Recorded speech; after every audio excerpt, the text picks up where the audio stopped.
নমস্কার বন্ধুরা, আজকে এমন একটা তরকারি বানাবো যেটা ভাত, রুটি, পরোটা, লুচি সবার সাথেই খেতে পারবেন। প্রথমেই কড়ার মধ্যে অল্প একটু তেল দিয়ে গোটা গরম মশলা দিয়ে দিলাম। এইবার কড়ার মধ্যে দিয়ে দেবো 2টো টমেটো, একটা ক্যাপসিকাম, আদা কুচি, 2টো কাঁচা লঙ্কা, 2টো শুকনো লঙ্কা, দিয়ে দেবো সাদা তিল আর ধনেপাতার যে ডান্ডিগুলো হয় দিয়েছি। খুব ভালো করে ভেজে নিতে হবে। এটা ঠান্ডা হলে মিক্সিতে বেটে নেবো। এইবারে আসুন ফুলকপি আর আলুটা ভেজে নিই। ফুলকপি আলুটা ভেজে তুলে নিয়েছি। পরে তেলের মধ্যে দিয়ে দেবো জিরে আর তেজপাতা ফোড়ন। যে মশলাটা আমি বেটে রেখেছিলাম দিয়ে দিলাম।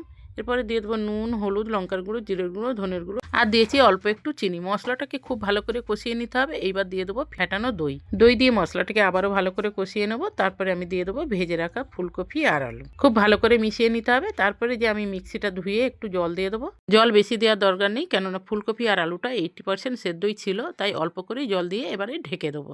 ঢাকনাটা খুলে ধনেপাতা দিয়ে নামিয়ে নিলেই তৈরি হয়ে গেল আমাদের দারুণ স্বাদের নিরামিষ ফুলকপির দম। ভিডিওটা ভালো লাগলে একটা লাইক করে দেবেন, বেশি বেশি করে শেয়ার করে দেবেন, চ্যানেলটাকে ফলো করে আমার পাশে থাকবেন।